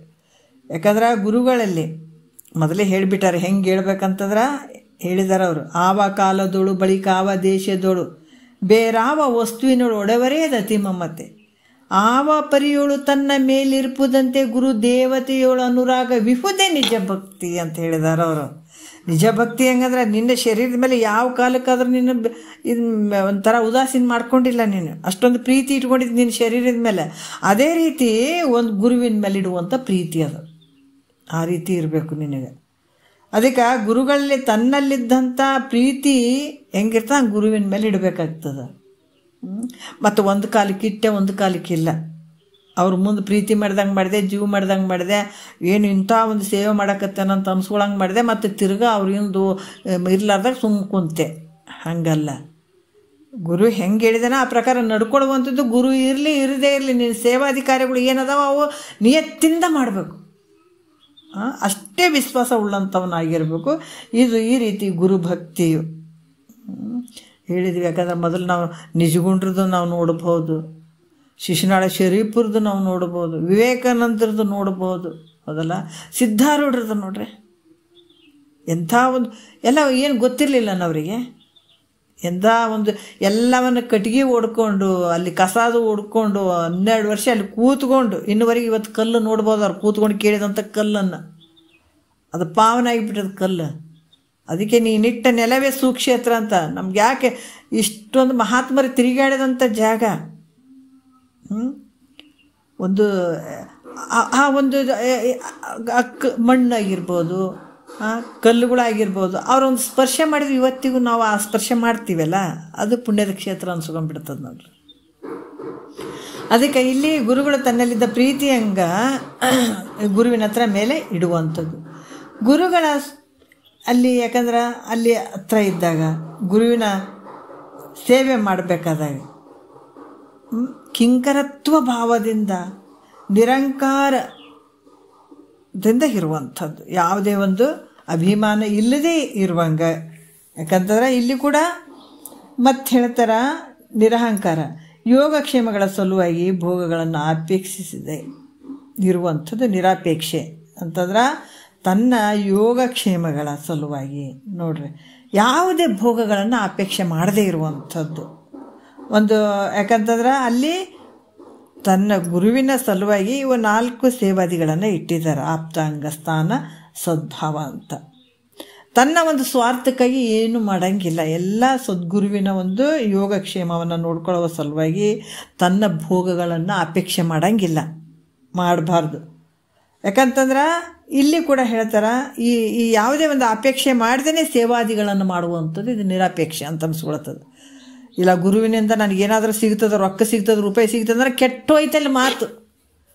ಗುರುವಿನ ಹತ್ರ ಎಷ್ಟೋ ಜನ ಇರ್ತಾರಲ್ಲ, ಇದ್ದಾಗ ಗುರುವಿನ ಹತ್ರ ರೊಕ್ಕ ತೊಗೊಳ್ಬೇಕು, ಅವರಿಂದ ನಾನು ಉಪಜೀವನ ಆಗಬೇಕು, ನಾನು ಶ್ರೀಮಂತ ಆಗಬೇಕು, ನನಗೆಲ್ಲರ ಕಾಲು ಬಿಡಬೇಕು, ಎಲ್ಲರಿಗೆ ನಾನು ದೊಡ್ಡ ಶರಣ ಅನಿಸ್ಕೊಳ್ಬೇಕು. ಒಂದು ಸುಳಿತದ ನಿನ್ನ ಜನ್ಮ ನಷ್ಟ ಆಗ್ತದೆ. ಮಂದಿ ಕಡೆ ನೀನು ಹೌದೌದು ಅನಿಸ್ಕೋಬಹುದು. ಅದಕ್ಕೆ ಬಿಡು ಬಾಹ್ಯದಳು ಡಂಬವ. ನೀನು ಯಾಕಂದ್ರೆ ನಿನ್ನ ಕೆಲಸ ಆಗಂಗಿಲ್ಲಪ್ಪ. ನೀ ಬೇಕಾದಷ್ಟು ನಂಬಾಚಾರ ಮಾಡ್ಕೊಂಡು ಓಡಾಡ್ಬಹುದು, ನಾನು ದೊಡ್ಡ ಶಿಷ್ಯ ಅಂತ ಅನ್ನಿಸ್ಕೊಳ್ಬೋದು. ಆದ್ರೆ ಒಳಗೆ ನಿನ್ನ ಕೆಲಸಗಳು ಆಗಿರಂಗಿಲ್ಲ ಅದು. ಅದಕ್ಕೆ ನೀನು ಈ ಜನ್ಮ ಸಾರ್ಥಕ ಆಗಬೇಕಾಗಿತ್ತಂದ್ರೆ ಗುರುವಿನಲ್ಲಿ ನಿರಾಪೇಕ್ಷೆಯಿಂದ ಸೇವೆಯನ್ನು ಮಾಡಬೇಕಾಗ್ತದೆ, ಸದ್ಗುರುವಿನಲ್ಲಿ ಇರಬೇಕಾಗ್ತದೆ. ಗುರುವಿನಲ್ಲಿ ಏನಾದರೂ ರೊಕ್ಕ ಬರ್ತದೇನು, ರೂಪಾಯಿ ಬರ್ತದೇನು, ಅದು ಒಂದು ಚೂರು ನಿನ್ನ ಮನಸ್ಸಿನಲ್ಲಿ ಸುಳಿತು ಅಂತಂದಾಗ ನಿನ್ನ ಜನ್ಮನೇ ವ್ಯರ್ಥ. ಅದಕ್ಕೆ ಮಹಾತ್ಮರು ಹೇಳ್ತಾರೆ, ನಿರಾಪೇಕ್ಷೆಯಿಂದ ನಿನಗೆ ಹಂಗೆ ಮತ್ತು ಆತನಲ್ಲಿ ಇದ್ದಂಗೆ ನೀನು ಊಟಕ್ಕೆ ಅದು ರುಚಿ ಇದು ರುಚಿ ಅಂತೇಳಿ ತಿನ್ಕೊಂತ ಮಾಡ್ಕೊಂತ ನಿನ್ನ ಭೋಗದ ಕಡೆ ಅಪೇಕ್ಷೆ ನೀ ಮಾಡುವಂಗೆ ಇಲ್ಲವೇ ಇಲ್ಲ. ಸದ್ಗುರುನಾಥನಲ್ಲಿ ಏನು ಪ್ರಸಾದ ಇರ್ತದೆ ಅದನ್ನು ನೀನು ಚೆನ್ನಾಗಿ ಸ್ವೀಕಾರ ಮಾಡ್ಕೊಂಡು ಸದ್ಗುರುವಿನ ಹತ್ರ ಸೇವಾದಿಗಳನ್ನು ಮಾಡ್ಕೊಂಡು ಇರಬೇಕು. ಆ ರೀತಿ ಅದಕ್ಕೆ ಇಲ್ಲಿ ಕೂಡ ಜನರಿಂದಾಗಲಿ ರೋಗಗಳಿಂದಾಗಲಿ ಏನೇ ಆಗಲಿ ಈ ಜನರಿಂದ ನಿನಗೆ ತೊಂದರೆ ಆಗಕತ್ತಿತ್ತು ಅಥವಾ ರೋಗ ಬರಕತ್ತಿತ್ತು, ಶರೀರಕ್ಕೆ ರೋಗಗಳು ಏನಾದರೂ ಬಂದರೂ ಕೂಡ, ಯಾವ ದುಃಖಗಳು ಬಂದರೂ ಕೂಡ ಅದನ್ನೇನು ಮಾಡಬೇಕು, ತಾಳ್ಮೆಯಿಂದ ಇರಬೇಕು ನೀನು. ಎಲ್ಲಿ? ಸದ್ಗುರುವಿನ ಹತ್ರ. ನೋಡಿ ಎಂಥ ಒಂದು ಇದೇನು ಸುಮ್ಮನೆ ಅಲ್ಲರೇ. ಒಬ್ಬ ಗುರುವಿನ ಹತ್ರ ಶಿಷ್ಯ ಇರಬೇಕಂದ್ರೆ ಏನು ಸುಮ್ಮನೆ ಅಲ್ಲ ಅದು. ಇದನ್ನೆಲ್ಲ ಪಡ್ಕೊಂಡು ಒಂದು ಉನ್ನತ ಸ್ಥಾನಕ್ಕೆ ಬರಬೇಕಂದ್ರೆ ಸುಮ್ಮನೆ ಅಲ್ಲ. ಅದಕ್ಕೆ ಆ ಶಿಷ್ಯ ಕೂಡ ಹೆಂಗಿರಬೇಕು ಅಂದ್ರೆ, ನೀನು ಏನೇ ದುಃಖಗಳು ಬರಲಿ, ಏನೇ ಒಂದು ತೊಂದರೆ ಆಗಲಿ, ಆ ಶರೀರಕ್ಕೆ ಏನೇ ರೋಗ ಬರಲಿ, ಆದರೂ ಕೂಡ ಅಲ್ಲಿ ಸೈರಣೆಯಿಂದ ಇರುವಂಥದ್ದು. ಅದೇ ಸೈರಣೆ ಅಂದರೆ ಈ ರೀತಿಯಾಗಿ ಸಹನೆ ಮಾಡಿಕೊಳ್ಳುವಂಥ ಅಭ್ಯಾಸವನ್ನು ಮಾಡುವಂಥದ್ದು, ಅದನ್ನು ತಡ್ಕೊಳ್ಳುವಂಥ ತಾಳ್ಮೆಯಿಂದ ಇರುವಂಥದ್ದು ಅಭ್ಯಾಸವನ್ನು ಮಾಡಬೇಕು ಇದನ್ನು. ಅದಕ್ಕೆ ಮತ್ತೇನು ಹೇಳ್ತಾರೆ, ಕೂಟ ಮಿತಾಹಾರ ಇರಬೇಕು. ಮಿತಾಹಾರ ಯಾಕಂತಂದ್ರೆ ಇವೆಲ್ಲ ಇಂದ್ರಿಯಗಳನ್ನು ಸ್ವಾಧೀನದಲ್ಲಿ ಇಟ್ಕೊಳ್ಳುವಂಥದ್ದು. ಮಿತಾಹಾರ ಯಾಕೆ ಹೇಳ್ತಾರೆ ಅಂದರೆ, ಈಗ ಈ ಸದ್ಗುರುಗಳು ಅವರೆಲ್ಲ ಒಂದು ಉನ್ನತ ಒಂದು ಪರಬ್ರಹ್ಮನ ಒಂದು ಸ್ಥಿತಿಯಲ್ಲಿರ್ತಾರೆ. ಸ್ತೋತ್ರೀಯ ಬ್ರಹ್ಮನಿಷ್ಠ ಸದ್ಗುರುಗಳು ಇರ್ತಾರೆ. ಅವರು ಬೇಕಾದ್ರೆ ಯಾಕಂತಂದ್ರೆ ಆ ಒಂದು ಸಾಧನೆಯನ್ನು ಮೀರಿ ಇರ್ತಾರೆ, ಮೇಲ್ಗಡೆ ಬಂದಿರ್ತಾರೆ. ಆದರೆ ನೀನು ಸಾಧನೆ ಮಾಡಬೇಕಾದಾಗ ನೀನು ಕೆಲವೊಂದು ಇಂದ್ರಿಯಗಳನ್ನು ಸ್ವಾಧೀನದಲ್ಲಿ ಇಟ್ಕೊಳ್ಬೇಕಾದಾಗ ಕೆಲವೊಂದು ಮಿತಾಹಾರಗಳನ್ನು ಅವನ್ನೆಲ್ಲ ಸೇವನೆ ಮಾಡಬೇಕಾಗ್ತದೆ. ಅದಕ್ಕೆ ಈ ರೀತಿಯಾಗಿ ಏನಂತಂದ್ರೆ ಮಿತಾಹಾರ ವಿಹಾರಾದಿಗಳಿಂದ ತನ್ನ ಶರೀರದ ಇಂದ್ರಿಯಗಳನ್ನು ತನ್ನ ಸ್ವಾಧೀನದಲ್ಲಿ ಇಟ್ಟುಕೊಂಡು ಇರುವಂಥದ್ದು. ಇದು ಕರ್ಣಾನುಕೂಲತೆ ಅಂತ ಹೇಳಿಸಿಕೊಳ್ತದೆ. ಇದು ಕರ್ಣಾನುಕೂಲತೆ ಅಂದ್ರೆ ನಿನ್ನ ಇಂದ್ರಿಯಗಳನ್ನು ಸ್ವಾಧೀನದಲ್ಲಿ ಇಟ್ಕೊಳ್ಳೋದು, ಮನಸ್ಸನ್ನು ಏಕಾಗ್ರತೆ ಮಾಡ್ಕೊಳ್ಳುವಂಥದ್ದು. ಏನು ಬೇಕೋ ಅದು ಬಾಯಿ ಚಪಲತೆಗೆ ಒಳಪಡಂಗಿಲ್ಲ. ಅದು ತಿನ್ನಬೇಕು, ಇದು ತಿನ್ನಬೇಕು, ಅಲ್ಲಿ ಹೋಗ್ಬೇಕು, ಇಲ್ಲಿ ಹೋಗ್ಬೇಕು, ಅಲ್ಲಿ ಮಜಾ ಇಲ್ಲಿ ಮಜಾ, ಇವೆಲ್ಲ ತೆಗೆದು ಹಾಕಿರ್ಬೇಕಾಗ್ತದೆ. ಅದಕ್ಕೆ ಮಿತಾಹಾರ, ನಿನ್ನ ಇಂದ್ರಿಯಗಳನ್ನು ಸ್ವಾಧೀನದಲ್ಲಿ ಇಟ್ಕೊಂಡಿರ್ಬೇಕಾಗ್ತದೆ. ಊಟ ಮಿತಾಹಾರ ಮಾಡಬೇಕಾಗ್ತದೆ. ಈ ರೀತಿ ಇರುವಂಥದ್ದು ಕರ್ಣಾನುಕೂಲತೆ ಅಂತ ಹೇಳಿಸ್ಕೊಳ್ತದೆ. ಮತ್ತು ನನಗೆ ಅದೃಷ್ಟವಶದಿಂದ ಏನು ಅನ್ನ ವಸ್ತ್ರಾದಿಗಳು ಪ್ರಾಪ್ತ ಆಗ್ತವೋ ಅವುಗಳಲ್ಲೇ ಸಂತೋಷವನ್ನು ಹೊಂದಬೇಕು. ನಿನಗೇನಾದರೂ ಅಲ್ಲಿ ನಿನಗೆ ಊಟ ಸಿಗುವಂಥದ್ದು, ವಸ್ತ್ರಾದಿಗಳು ಸಿಗುವಂಥದ್ದು ಏನಾರು ಇತ್ತು ಅಂತಂದ್ರೆ ಅದರಲ್ಲೇ ನೀನು ಸಂತೋಷ ಪಡುವಂಥದ್ದು, ಮತ್ತು ಬೇರೆ ಏನಾದರೂ ಅಲ್ಲಿ ಇಚ್ಛೆ ಪಡುವಂಥದ್ದಿಲ್ಲ. ಯಾಕಂದರೆ ಏನು ನಿನಗೆ ಸಿಗ್ತದ ಅಷ್ಟರಲ್ಲೇ ತೃಪ್ತಿ ಪಟ್ಕೊಂಡು, ಏನಲ್ಲಿ ನಿನಗೆ ವಸ್ತ್ರಗಳು ಏನೇನು ಪ್ರಾಪ್ತ ಆಗ್ತಾವ, ಅನ್ನ ವಸ್ತ್ರಾದಿಗಳು ಏನೇನು ಪ್ರಾಪ್ತ ಆಗ್ತಾವ ಅದರಲ್ಲೇ ಸಂತೋಷ ಪಡುವಂಥದ್ದು. ಅದಕ್ಕೇನಾಗ್ತದೆ, ಪರಿಣಾಮ ಅಂತ ಅನಿಸ್ಕೊಳ್ತದೆ. ಅದಕ್ಕೆ ಪರಿಣಾಮ. ಮತ್ತು ಅದು ಸರಸ ಸುಸ್ಥಿರ ಬುದ್ಧಿ ಅಂತ ಹೇಳ್ತಾರೆ. ಇಲ್ಲೇನು ಹೇಳ್ತಾರೆ, ಸರ್ವರೊಡನೆ ಪ್ರೀತಿಯಿಂದ ವರ್ತಿಸುವಂಥದ್ದು. ಅವ್ರ ಬಂಧುಗಳನ್ನೇ ಚಂದ ಜೀವ ಮಾತಾಡೋದು, ಇನ್ನೊಬ್ರು ಬಂಧುಗಳನ್ನೇ ಬೈಯೋದು, ಅವ್ರಿಗೆ ಹಂಗೆ ಅನ್ನೋದು. ಎಲ್ಲರ ಜೊತೆ ಒಳ್ಳೆಯ ವರ್ತನೆಯಿಂದ ಇರುವಂಥದ್ದು, ಅದಕ್ಕೆ ಪ್ರೀತಿಯಿಂದ ಇರುವಂಥದ್ದು. ಇದು ಸುರಸ ಅಂತ ಅನಿಸ್ತದೆ. ಸುಸ್ಥಿರ ಬುದ್ಧಿ ಅಂತಂದ್ರೂ ಕೂಡ ಇದು ಕೂಡ ಈ ಒಂದು ಗುರುಗಳ ಹತ್ರ ಕೇಳ್ತಾನೆ. ಯಾಕಂದ್ರೆ ಗುರುಗಳ ಹತ್ರ ಇರ್ತಾರೆ, ಶ್ರವಣ ಮಾಡ್ತಾರೆ, ಹೌದಲ್ಲ. ಶ್ರವಣ ಗುರುಶಾಸ್ತ್ರಗಳಿಂದ ತಿಳಿದ ವಿಷಯದಲ್ಲಿ ಯಾವುದೇ ಸಂಶಯಗೊಳ್ಳದೇ ಇರುವಂಥದ್ದು, ಯಾವ ಸಂಶಯಗಳು ಮಾಡ್ಕೊಳ್ಳೋದು. ಕುಂತಕೇಶಿ ಗುರುಗಳು ಹೇಳ್ತಾ ಇದ್ದಾರೆ ಅಂದರೆ ಇದು ಕರೆಕ್ಟ್ ಅದ ಸುಳ್ಳದ, ಇವ್ರು ಹಿಂಗೆ ಹೇಳಿದ್ರು ಅವ್ರಿಗೆ ಹಂಗೆ ಹೇಳಿದ್ರು, ಅವ್ರಿಗೆ ಹಿಂಗೆ ಹೇಳಿದ್ರು ಮತ್ತು ಇವ್ರಿಗೆ ಸುಳ್ಳು ಹೇಳಕತ್ತಾರ ಏನು ಮಾಡಕತ್ತಾರ, ಯಾಕೆ ಕುಂತು ಕೇಳ್ತಿ, ಎದ್ದು ಹೋಗ್ಬೇಕಂತಾರೆ ಮಹಾತ್ಮರು. ಯಾಕಂದ್ರೆ ಗುರುವಾಕ್ಯ ಹೆಂಗೆ ಕೇಳ್ಬೇಕಂತ ಹೇಳಿದ್ರೆ ಗುರುವಚನವೇ ಶ್ರುತಿ, ಗುರುವಚನವೇ ಸ್ಮೃತಿ, ಗುರುವಚನವೇ ಪುರಾಣಾಗಮ, ಗುರುವಚನವೇ ಸಕಲ ಸಿದ್ಧಿಗಳಾಗು, ಗುರುವಚನವೇ ಮೋಕ್ಷಗತಿ ಅಂತ ಹೇಳಿದಾರ. ನೀವು ಕುಂತು ಕೇಳಬೇಕಾದಾಗ ಭಗವಂತ ಹೇಳ್ತಾ ಇದ್ದಾನ ಅನ್ನುವಂಥ ಭಾವ, ಭಕ್ತಿ, ವಿಶ್ವಾಸ, ನಂಬಿಕೆ, ಶ್ರದ್ಧೆಯಿಂದ ಕೇಳೋ ನಿನ್ನ ಕೆಲಸ ಆಗ್ತದೆ. ಅದು ಬಿಟ್ಟು ಏನೋ ಅಂತ ಹೇಳಕತ್ತಾರೆ ಇದು ಖರೆ ಅದ ಸುಳ್ಳದಂತ ಈ ಥರ ಸಂಶಯ ಮಾಡ್ಕೊಳ್ಳೋದೇ ಇರುವಂಥದ್ದು, ಮಾಡ್ಕೊಳ್ಬಾರ್ದು. ಗುರುವಿನ ಹತ್ರ ಕೂತ್ಕೊಂಡು ಕೇಳಬೇಕಾದಾಗ ಈ ಶ್ರವಣ ಗುರುಶಾಸ್ತ್ರಗಳಿಂದ, ಅದಕ್ಕೆ ಇಲ್ಲಿ ಭಾಳಷ್ಟು ವಿಚಾರ ಹೇಳ್ತಾರೆ. ಗುರು ಹೆಂಗೆ ಶಾಸ್ತ್ರಗಳ ವಿಚಾರಗಳನ್ನು ಹೇಳ್ತಿರ್ತಾನ. ಗುರುಶಾಸ್ತ್ರಗಳಿಂದ ತಿಳಿದ ವಿಷಯಗಳಲ್ಲಿ ಸಂಶಯಗೊಳ್ಳದಿರುವಂಥದ್ದು ನಿಶ್ಚಯ ಬುದ್ಧಿ ಮಾಡುವಂಥದ್ದು, ನಿಶ್ಚಯ ಬುದ್ಧಿ ಇರಬೇಕು ಈ ರೀತಿ. ಅದಕ್ಕೆ ಏನು ಹೇಳ್ತಾರೆ, ಸುಸ್ಥಿರ ಬುದ್ಧಿ, ಸದ್ಗುಣವಿರಲಾತ ಅಂತ ಹೇಳ್ತಾರೆ. ಇವೆಲ್ಲ ಸದ್ಗುಣಗಳಿಂದ ಕೂಡಿರ್ಬೇಕತ್ತ. ಅದಕ್ಕೆ ಹೇಳ್ತಿದ್ರು, ಒಬ್ಬ ಮಹಾತ್ಮರು ಬಂದ್ರೆ ಇವರು ಮಾರ್ತಾಂಡ ಗುರುಗಳು ಕೆಲವು ವಿಷಯಗಳನ್ನು ಹೇಳ್ತಿದ್ರು. ಅವರೇನು ಇವೆಲ್ಲ ಓದ್ದೋರು ಇರಲಿಲ್ಲ. ನಮ್ಮ ಮನೆ ಒಳಗೆ ನಮ್ಮ ಅಪ್ಪ ಅಮ್ಮ ಅವರೆಲ್ಲ ಓದ್ದೋರಲ್ಲ, ಅಷ್ಟು ಓದಿದವರಲ್ಲ. ಈ ಶಾಸ್ತ್ರಗಳು ಅವೆಲ್ಲ ಏನು ತಿಳಿದದ ಗುರು ಮುಖಾಂತರ ತಿಳ್ಕೊಂಡು ಅದೇ ದೊಡ್ಡ ಪ್ರಕಾರ ಮಾಡ್ಕೊಂಡ್ರು ಅವರು. ಆವಾಗ ಈ ಥರ ಶಾಸ್ತ್ರಗಳು ಅದನ್ನು ಹೇಳ್ತಿರ್ಲಿಲ್ಲ. ಏನು ಈ ಗೂಢಾರ್ಥದ ವಿಚಾರಗಳನ್ನು ಅಲ್ಲೇ ಕೂತ್ಕೊಂಡು ಮಾತಾಡುವಂಥವ್ರು. ಅವ್ರು ಒಂದು ಹೇಳ್ತಿದ್ರು, ಯಾರೇ ಗುರುಗಳು ಬಂದ್ರೆ ಅವ್ರು ಹೋಗ್ತಾ ಇದ್ದಾರಂದ್ರೆ ಹೋಗಕತ್ತಾರ ಬಿಡು ಅಂತೇಳ್ಬಿಟ್ಟು ನೀನು ಮನ್ಸಿದ ಮೇಲಾರ ಕೂತ್ಕೊಂಡಿರು, ಆಮೇಲೆ ಕುರ್ಚಿ ಮೇಲಾರ ಕೂತ್ಕೊಂಡಿರು. ಅಲ್ಲಿ ಗುರುಗಳು ಹೋಗ್ತಾ ಇದ್ರಂತಂದ್ರೆ ಅವ್ರು ಹೋಗ್ತಾರೆ ಬಿಡು ಅಂತ ನೀನು ಅಲಕ್ಷ್ಯ ಮಾಡ್ಕೊಂಡು ಹಂಗೆ ಕುಂದ್ರಂಗಿಲ್ಲ, ಕುಂದ್ರಬಾರ್ದು. ಅವ್ರ ಬಂಧುಗಳಲ್ಲಿ ನೀನು ವಿನಯತೆಯಿಂದ ಎದ್ದು ಅವ್ರಿಗೆ ಕುಂದಿರ್ಸ್ಬೇಕನ್ನುವಂಥದ್ದು. ಯಾರಾದರೂ ಅಂಥ ಮಹಾತ್ಮರು ಏನಾದರೂ ಬಂದ್ರೆ ಮಾಡಿದ್ರೆ ನಿನ್ನ ಕೈಯಲ್ಲಿರುವಂಥದ್ದು ಅವರಿಗೆ ಕೊಡುವಂಥದ್ದು. ಏನೋ ಒಂದು ಅವರೇನೋ ಒಂದು ಊಟ ಆಗಿರ್ಬೋದು ಅಥವಾ ಏನೋ ಕೇಳಿದ್ರೆ. ಮತ್ತು ನೀನು ದಾನ ಕೊಡಬೇಕಾದ್ರೆ ಯಾವತ್ತೂ ನೀನು ಸಾಲ ಮಾಡಬಾರ್ದು. ಸಾಲ ಮಾಡಿ ಕೊಟ್ಟರೆ ಯೋಗ್ಯ ಅಲ್ಲ. ನಿನ್ನ ಬಳಿ ಒಂದು 10 ರೂಪಾಯಿ ಇದ್ರೂ ಒಂದು 4ನೇ ಭಾಗ ನೀನು ದಾನ ಮಾಡು, ಇದು ಯೋಗ್ಯ ಅಂತ ಕೆಲವು ವಿಚಾರಗಳನ್ನು ಹೇಳ್ತಿದ್ರು. ಯಾರೇ ಆಗಲಿ ಏನಾದರೂ ಅಂದರೆ ನೀವು ಎದುರು ಮಾತಾಡೋಂಗಿಲ್ಲ, ಮಾತಾಡಬಾರ್ದು. ಅವ್ರಿಗೆ ಬೈಯೋದು ಅನ್ನೋದು ಮಾಡಬೇಡ್ರಿ. ಅವ್ರು ಏನೇ ಅಂದರೂ ಕೂಡ ನೀವು ಸುಮ್ಮಿದ್ದು ಬಿಡ್ರಿ, ಅವ್ರು ತಾವೇ ಅನುಭವಿಸ್ತಾರೆ. ನೀವು ಅವರಿಗೆ ನೀವು ಎದುರು ಬೈಯೋದು ಮಾಡೋದು ಯಾವತ್ತೂ ಮಾಡಬಾರ್ದು. ಕೆಲವೊಂದು ವಿಚಾರಗಳನ್ನು ಹೇಳ್ತಿದ್ರು. ಯಾಕೆ ನಾವು ಸಣ್ಣವರಿದ್ದಾಗ ಕೇಳಿದಂಥ ಕೆಲವು ವಿಚಾರಗಳು, ಅಷ್ಟೊಂದು ವಿಚಾರಗಳನ್ನು ಹೇಳುತ್ತಿದ್ರು ಅವರು. ಕೆಲವೊಂದು ವಿಚಾರಗಳು ಹೇಳುತ್ತಿದ್ರು. ಹಾಗಾಗಿ ಇಲ್ಲಿ ಕೂಡ ಹೇಳ್ತಾರೆ ಅವರು, ಯಾವಾಗ ಇಂಥ ಒಂದು ಸದ್ಗುಣಗಳಿಂದ ಗುರುವಿನ ಹತ್ರ ಒಂದು ಭಗವಂತನ ಸ್ವರೂಪ ಅಂತಲೇ ತಿಳ್ಕೊಂಡು ಅವ್ರ ಸೇವಾದಿಗಳನ್ನು ಮಾಡಿ ಅಲ್ಲಿ ಇರುವಂಥದ್ದು ಅಥವಾ ವರಶಿಷ್ಯ ಅಂತ ಈ ಥರ ಸದ್ಗುಣಗಳಿಂದ ಕೂಡಿರಲು ಆತ ಶ್ರೇಷ್ಠವಾದಂಥ ಶಿಷ್ಯ ಅಂತ ಅನಿಸ್ಕೊಳತ್ತಾನೆ. ಇವೆಲ್ಲ ನಾವು ಓದಿನಿಂದ ಡಿಗ್ರಿ ತೊಗೊಂಡಿವಪ್ಪ, ಅಷ್ಟು ಓದಿವಿ ಇಷ್ಟು ಓದಿವಿ ಅಂತ ಇದರಿಂದ ಬರುವಂಥದ್ದಲ್ಲ.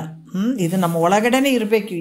ಈ ಕಿಂಕರತ್ವ ಭಾವ ನಮ್ಮ ಒಳಗಡೆನೇ ಇರಬೇಕು, ಅಂದಾಗ ಮಾತ್ರ ಆಗ್ತದೆ ಇಂಥವೆಲ್ಲ. ಅದಕ್ಕೆ ಮಹಾತ್ಮರು ಇಲ್ಲಿ ಭಾಳಷ್ಟು ವಿಚಾರಗಳಿರ್ತದೆ. ಅದಕ್ಕೆ ಶಿಷ್ಯ ಹೆಂಗಿರ್ಬೇಕಂತಂದ್ರೆ ಒಂದು ಕಿಂಕರತ್ವ ಭಾವ ಇರಬೇಕು. ಏನು ಒಂದು ಚೂರು ಆಮಲ್ಲಿ ಇರಬಾರ್ದು, ತನ್ನ ಹತ್ರ ಯಾವುದು ಇರಬಾರ್ದು. ಗುರುವೇ ಗತಿ ಅಂತ ಅನ್ಬೇಕ್ರಿ. ಜಗತ್ತಿನಲ್ಲಿ ಯಾರು ಕಾಣಬಾರ್ದು ಗುರುವಿನ ಬಿಟ್ರೆ. ನಿಜವಾದ ಶಿಷ್ಯನಿಗೆ ಯಾರೂ ಕಾಣಂಗಿಲ್ಲ. ಒಂದು ಕಡೆ ಜಗತ್ತಿಟ್ರು, ಒಂದು ಕಡೆ ಭಗವಂತ, ಒಂದು ಕಡೆ ಗುರು.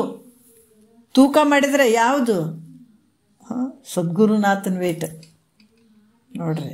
ಅದಕ್ಕೆ ಬೆಲೆ ಕಟ್ಟಕ್ಕೆ ಬರದೇ ಇರುವಂಥದ್ದು.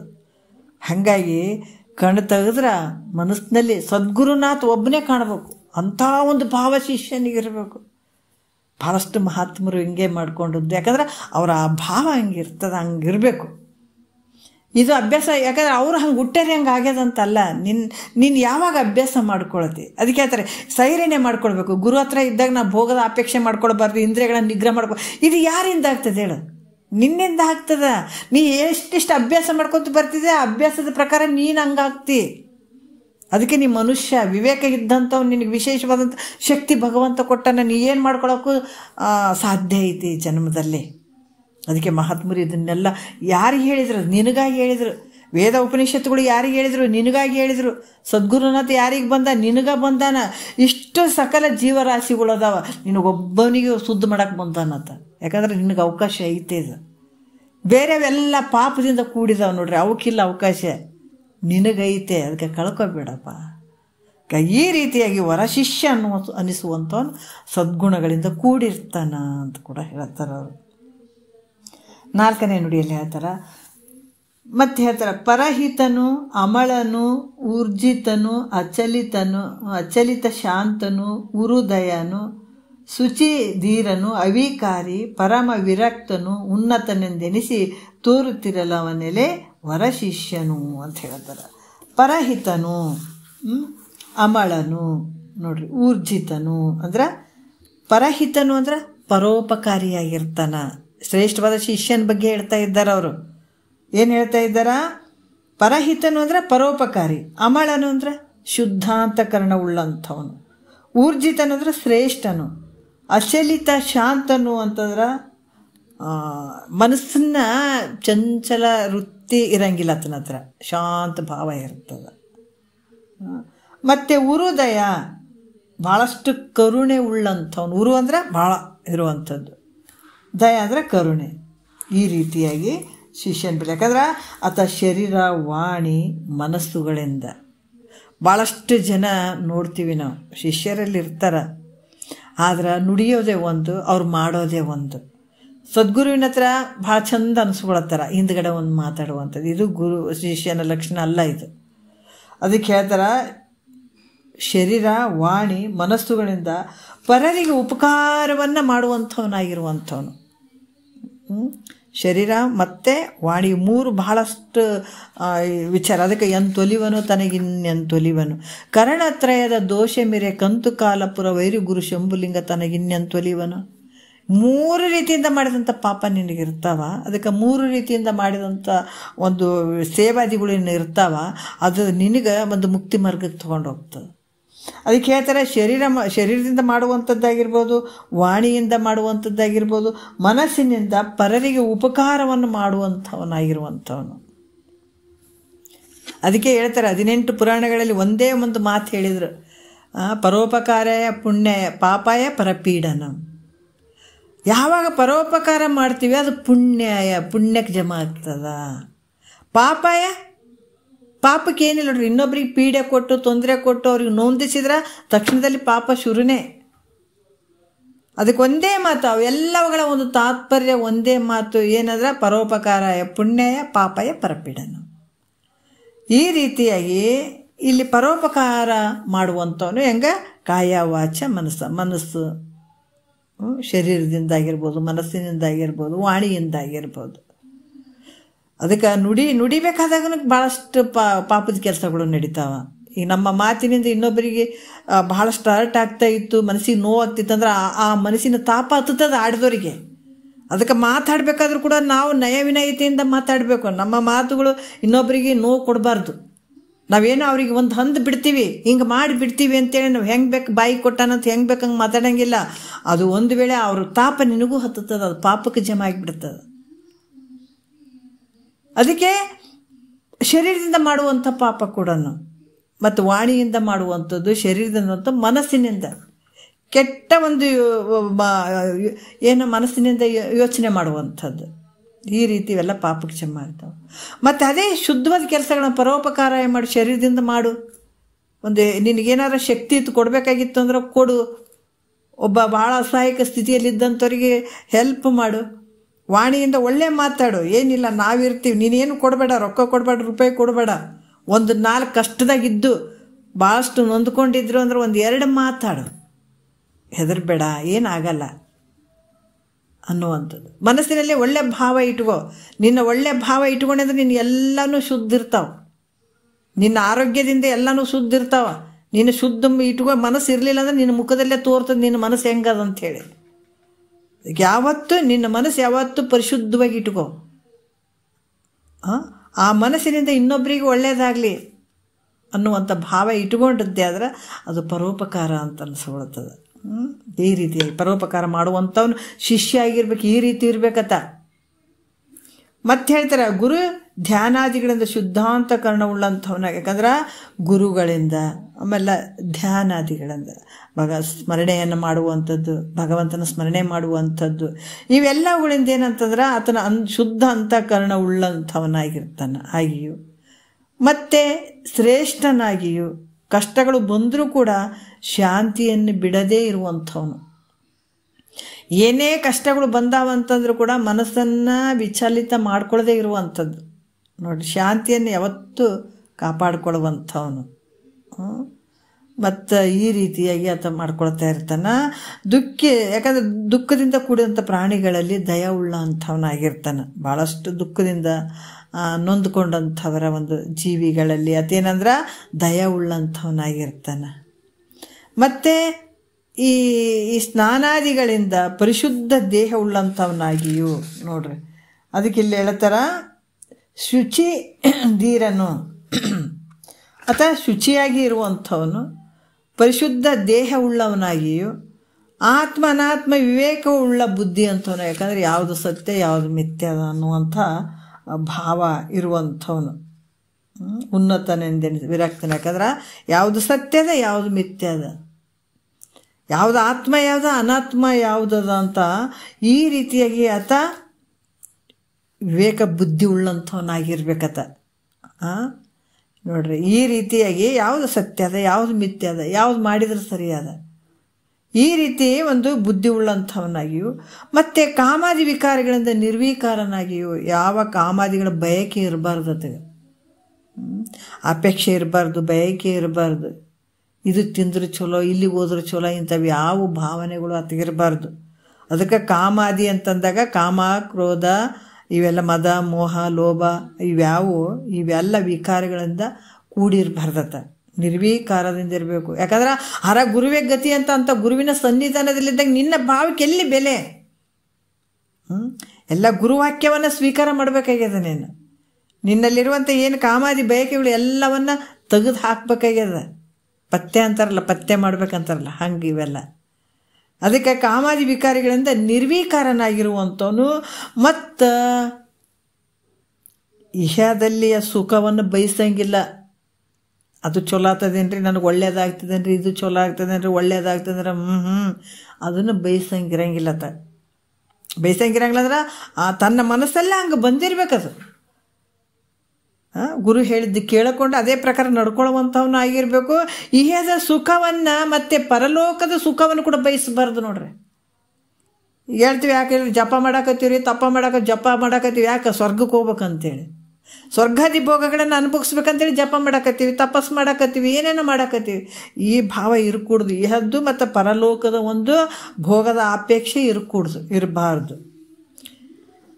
ಅಲ್ಲೇನಾಗಿರ್ಬೇಕಂತ ವೈರಾಗ್ಯ ಭಾವ ಉಳ್ಳಂಥವನಾಗಿರ್ಬೇಕು. ಇಹ ಮತ್ತು ಪರಲೋಕದ ಒಂದು ವೈರಾಗ್ಯ ಭಾವ ಉಳ್ಳಂಥವನಾಗಿ ಇರುವಂಥದ್ದು. ಈ ರೀತಿ ಆಗಿದ್ರೆ, ಈ ರೀತಿ ಭಾವದಿಂದ ಆತ ತೋರ್ತಾ ಇದ್ನಂದ್ರೆ ಆತಗೆ ವರ ಶಿಷ್ಯ ಅಂತ ತಿಳ್ಕೊಂಬಿಡ್ರಿ ಅಂತ ಹೇಳ್ತಾರೆ. ತಿಳ್ಕೊಡ್ರಿ, ನೀವು ಆ ಭಾವಕ್ಕೆ ಬರ್ರಿ ಅನ್ನುವಂಥ ವಿಚಾರ ಇದು. ಯಾರ ಅಂಥ ಶಿಷ್ಯರುಗಳು ಇದ್ದರು ಅಂತಂದ್ರೆ ತಿಳ್ಕೊಂಬಿಡ್ರಿ, ಅವ್ರು ವರ ಶಿಷ್ಯ ಅಂತ ಎಲ್ಲ ಒಬ್ಬರು. ಈ ರೀತಿ ಇವೆಲ್ಲ ಇರಬೇಕಾಗ್ತದೆ. ವರ ಶಿಷ್ಯನಿಗೆ ಹಿಂಗಿರ್ಬೇಕಾಗ್ತದೆ. ಹಾಗಾಗಿ ಈತಗ ಈ ರೀತಿ ಪ್ರತೀತಿ ಉಳ್ಳಂಥವ್ನು ಇದ್ದನು ಅಂದ್ರೆ ಆತ ವರ ಶಿಷ್ಯ ಅಂತ ಅನಿಸ್ಕೊಳ್ತಾನ ಅಂತ ಹೇಳ್ತಾರೆ. ಮತ್ತು ಸಚ್ಚಿಷ್ಯನ ಒಂದು ವಿಚಾರಗಳನ್ನು ಹೇಳ್ತಾರೆ. ಆತ ಹೆಂಗಿರ್ತಾನ ಅನ್ನುವಂಥದ್ದು ಮತ್ತೆ ಹೇಳ್ತಾರೆ ಅವರು. ಮೃದುವಾಣಿ, ಸಾತ್ವಿಕನು, ಅನುಪಮನು, ಆನಂದಾಬ್ಧಿ, ಮದ ಮತ್ಸರಾದಿ ವಿಧೂರನು, ಪದುಳಿಗನು, ಆತ್ಮರತನು, ಸತ್ಯನೆಂದೆನಿಸಿದಡೆ ಅಲ್ಲಿ ವರಶಿಷ್ಯ ನೆನಪನು ಅಂತ ಹೇಳ್ತಾರೆ. ಇಲ್ಲಿ ಸತ್ಯನೆಂದೆನಿಸಿದಡೆ ಇಲ್ಲಿ ವರಶಿಷ್ಯ ನೆನಪನು ಅಂತ ಹೇಳ್ತಾರೆ. ಅದು ಹೆಂಗಿರ್ತಾನೆ ವರಶಿಷ್ಯ ಅಂತಂದ್ರೆ, ಭಾಳ ಕಠೋರವಾದ ಮಾತು, ಬಿರುಸು ಮಾತುಗಳು ಇರ್ತಾವೇನೋ ಅಂದರೆ ಇರಂಗಿಲ್ಲ. ತಿಳ್ಕೊಬೇಕು, ಹೆಂಗೆ ಬೇಕು ಹಂಗೆ ಮಾತಾಡ್ತೀನಿ. ಅದಕ್ಕೆ ಹೇಳಿದ್ದಾರೆ, ಯಾರಾದರೂ ಬಂದ್ರೆ ಅವ್ರಿಗೆ ಸರಿಯಾಗಿ ಮಾತು ಹೆಂಗೆ ನೋಡ್ರಿ, ನಾನು ಹಿಂಗೆ ಹಾಡಿಬಿಟ್ಟೆ ನೋಡ್ರಿ, ಅದ್ರಾಗ ಅಹಂ ಬೇರೆ ಇರ್ತದೆ.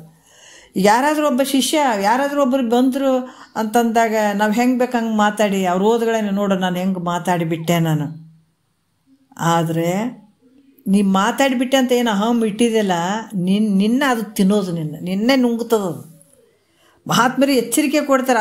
ಅದು ನೀನೆಲ್ಲ ಬೀಗ್ತಿರ್ಬೇಕು 4 ಮಂದಿ ಮುಂದೆ ನಾನು ಎಷ್ಟು ಭಾಳ ಗ್ರೇಟ್, ನಾನು ಹಿಂಗೆ ಅಂದುಬಿಟ್ಟೆ, ನನ್ನ ಸರಿನೇ ಯಾರಿಲ್ಲ ಅಂತ ಒಂದು ಹಮ್ಮ ನಿನ್ನ ಬಲ್ಲಿ ಉಳಿತಾ ಅದು ನಿನ್ನನ್ನು ತಿಂದಾಕಿಬಿಡ್ತದೆ. ನೀನು ಯೋಗ್ಯ ಶಿಷ್ಯ ಆಗೋಕ್ಕೆ ಅರ್ಹನಲ್ಲ. ಯಾರೇ ಇರಲಿ ಅಲ್ಲಿ ಬರುವಂಥ ವ್ಯಕ್ತಿಗಳಿಗೆ ಮೃದು ವಚನದಲ್ಲಿ ಮಾತಾಡುವಂಥದ್ದು. ಮೃದುವಾಣಿ ಅಂದ್ರೆ ಹಿತಮಿತವಾದಂಥ ಮಾತುಗಳಿರಬೇಕು ಆತನ ಹತ್ರ.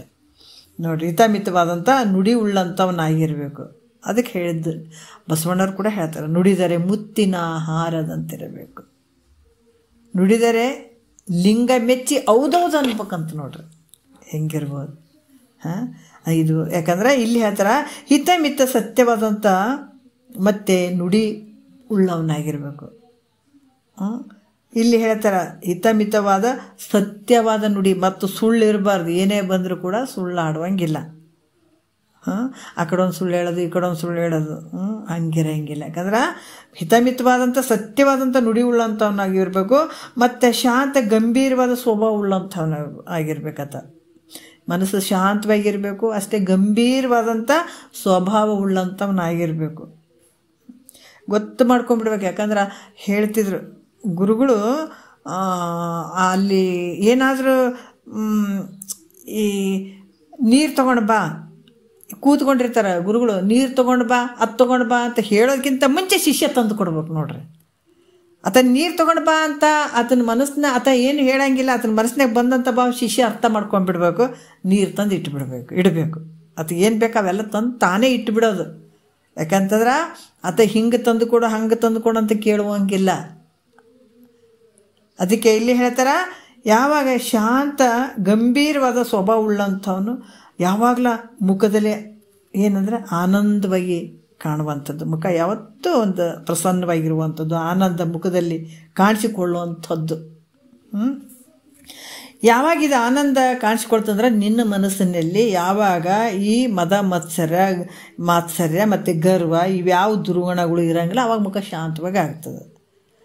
ಅದನ್ನೆಲ್ಲ ಬಿಟ್ಕೊಂಡಿರ್ಬೇಕು. ಬಿಟ್ಕೊಂಡಾಗ ಏನಾಗ್ತದೆ, ಆತನ ಮುಖ ಪ್ರಸನ್ನತೆಯಿಂದ ಕೂಡ್ತದೆ, ಶಾಂತವಾಗಿ ಕಾಣಿಸ್ತದೆ. ಆವಾಗ ಅದಕ್ಕೆ ತನ್ನಲ್ಲೇ ಪ್ರೀತಿಯಿಂದ ಇರುವಂಥವನಾಗಿ, ಯಾಕಂದರೆ ತನ್ನಲ್ಲೇ ತಾನು ಅಷ್ಟು ಒಂದು ಏನಂದರೆ ಶಾಂತವಾಗಿ ಇರುವಂಥದ್ದು ಅವನು ಯೋಗ್ಯ ಶಿಷ್ಯ ಅಂತ ಅನ್ಸ್ಕೊಳ್ತಾನೆ. ಯಾವಾಗಲೂ ಶಾಂತ ಸ್ವಭಾವ ಉಳ್ಳಂಥವನು, ಗಂಭೀರವಾಗಿರುವಂಥವನು, ಇನ್ನೊಬ್ರಿಗೆ ಕಠೋರ ಮಾತು ಆಡದೇ ಇರುವಂಥವನು, ಮೃದು ಸ್ವಭಾವದವನು, ಗುರುವಿನ ಮನಸ್ಸನ್ನು ತಿಳ್ಕೊಂಡು ಆಗಲೇ ಆತನ ಸೇವಾದಿಗಳನ್ನು ಮಾಡುವಂಥದ್ದು. ಇವೆಲ್ಲ ಭಾವಗಳನ್ನು ಒಳಗೊಂಡಿರ್ತದೆ. ಆತಗೆ ನಿಜವಾದ ಶಿಷ್ಯ ಅಂತ ಅನಿಸ್ಕೊಳ್ತದೆ. ಈ ರೀತಿಯಾಗಿ ಇಲ್ಲಿ ಹೇಳುವಂಥದ್ದು ನೋಡ್ರಿ. ಯಾಕಂತಂದ್ರೆ ಈ ಕಾಸಗತ್ತಿ ತಾತವರು ಸಿದ್ಧಾರೂಢರ ಹತ್ರ ಇದ್ದಾಗ ಒಂದು ಸಲ ಜ್ವರ ಬಂದಿತ್ತಂತ ಕಾಸಗತ್ತಿ ತಾತವರಿಗೆ. ಫುಲ್ ಜ್ವರ ಬಂದಿದ್ವಂತ. ದಿನಾ ಬಂದು ಕುಂತು ಕೇಳೋರು, ಈ ಕ್ಲಾಸ್ ಎಲ್ಲ ಕೇಳೋರು ಅವರು. ಆದರೆ ಒಂದು ಸಲ ಜ್ವರ ಬಂದುಬಿಟ್ಟದ, ನೆಗಡಿ ಜ್ವರ ಎಲ್ಲ ಬಂದದ. ನಾನು ಹೋಗಿ ಅಲ್ಲಿ ಕೂತ್ಕೊಂಡ್ರೆ ಮತ್ತೆ ನನ್ನ ಗುರುವಿಗೆ ನನ್ನಿಂದ ಏನಾದರೂ ತ್ರಾಸ ಆಗ್ತದೆ ಅಂತ ಹೇಳ್ಬಿಟ್ಟು ಕೇಳಿದ್ರೆ ಯಾವುದೋ ಒಂದು ಅಲ್ಲಿ ಕಾಡಿನಾಗ ಹೋಗಿದ್ರಂತ ನೋಡ್ರಿ. ಅವ್ರು ಕಾಡಿನಾಗ ಹೋದ್ರೆ ಯಾಕೆ ಕಾಸಗತ್ತವ್ರು ಇನ್ನೂ ಬರಲಿಲ್ಲ ಅಂತ ಸಿದ್ಧಾರೂಢರು ಹುಡುಕಿದ್ರ, ಬರಲಿಲ್ಲ, ಎಲ್ಲಿ ಹೋದನಂತ ಹುಡುಕಿದ್ರು. ಕೊನೆಗೆ ಸಿದ್ಧಾರೂಢರೇ ಆ ಕಾಡಿಗೆ ಬಂದ್ರಂತ. ಅಲ್ಲಿ ಅವ್ರು ಇದ್ದಲ್ಲಿಗೆ ಬಂದು ಎಲ್ಲಿದೆಯಪ್ಪ ಕಾಸಗತ್ತಿ ಅಂತ ಹೇಳ್ಬಿಟ್ಟು ಕರೆದ್ರಂತ. ಜೋರಾಗಿ ಕರೆದಾಗ ಅಲ್ಲಿ ಕೂತಿದ್ನಂತ ಒಂದು ಕಡೆ. ಯಾಕೋ ಇಲ್ಲಿ ಬಂದಿದ್ದಿ ನೋಡ್ರಿ. ಒಬ್ಬ ಶಿಷ್ಯ ನೋಡ್ಕೊಂಡು ಹೋದತ್ತ ಸದ್ಗುರುನಾಥ. ಅದು ಫಸ್ಟ್ ಟೈಮ್ ಅಂತ ಹೇಳ್ತಾರೆ. ಶಿಷ್ಯ ಕಾಣದೇ ಇದ್ದಾಗ ಸದ್ಗುರುನಾಥ ಹುಡ್ಕೊಂಡು ಹೋದ ಆತಗ. ಅದಕ್ಕೆ ಹೇಳಿದೆ, ಇಲ್ಲಪ್ಪ ನನಗೆ ಹಿಂಗಾಗಿತ್ತು ಅದಕ್ಕೆ ಬಂದೆ. ಶಾಣೆ ನಡಿ ಹೋಗೋಣ ಅಂತ ಹೇಳ್ಬಿಟ್ಟು ಸಿದ್ಧಾರೂಢೇ ಕರ್ಕೊಂಡು ಬಂದ್ರಂತ. ಆ ರೀತಿಯಾಗಿ ನೋಡ್ರಿ ಎಂಥ ಒಂದು ಸ್ವಭಾವ. ಈ ನನ್ನಿಂದ ತೊಂದರೆ ಆಗಬಾರ್ದು ಸದ್ಗುರುನಾಥಗೆ. ನನಗಿಷ್ಟೆಲ್ಲ ಜ್ವರ ಬಂತದೆ, ಕೆಮ್ಮು ನೆಗಡಿ ಇಷ್ಟೆಲ್ಲ ಬಂತಂದ್ರೆ ಗುರುನಾಥಗೆ ತೊಂದರೆ ಆಗಬಾರ್ದು ಅಂತ ಇಷ್ಟು ಸೂಕ್ಷ್ಮತೆ ಅರ್ಥಕೊಂಡು ಹೋಗಿಬಿಟ್ಟಿದ್ರಂತ ಕಾಸಗತ್ತಿ ತಾತವರು. ಅದಕ್ಕೆ ಇಲ್ಲಿ ಬಹಳಷ್ಟು ಒಂದು ಮೃದು ಸ್ವಭಾವದಿಂದ ಇರುವಂಥವನು ವರ ಶಿಷ್ಯ ನೋಡ್ರಿ. ಎಂಥ ಒಂದು ಭಕ್ತಿ ಮಾಡಿರ್ಬೇಕ್ರಿ ಅವರೆಲ್ಲ. ಹಂಗಾಗಿ ಇಲ್ಲಿ ಕೂಡ ಈ ರೀತಿಯಾಗಿ ಆತ ಪ್ರೀತಿಯಿಂದ ಯಾವಾಗ ಒಂದು ಎಲ್ಲ ತನ್ನ ದುರ್ಗುಣಗಳನ್ನು ಎಲ್ಲವನ್ನ ಬಿಟ್ಟು ಆ ಒಂದು ಪ್ರೀತಿಯ ಆನಂದದ ಭಾವದಲ್ಲಿರುವಂಥವನು ಯಾರು, ಆತ ಯೋಗ್ಯ ಶಿಷ್ಯ ಅಂತ ಅನಿಸ್ಕೊಳ್ತಾನ ಅಂತ ಹೇಳ್ತಾರೆ ಅವರು. ಇವಾಗ ಟೈಮ್ ಆಯಿತು. ಮತ್ತು ಈಗ 6ನೇ ನುಡಿಯಿಂದ ಮುಂದೆ ನಾಳೆ ನೋಡೋಣ. ಒಂದೆರಡು ಮತ್ತು ಗುರುಗಳ ಪಾದಕ್ಕೆ ಅರ್ಪಿಸಿ ಹರ ಓಂ.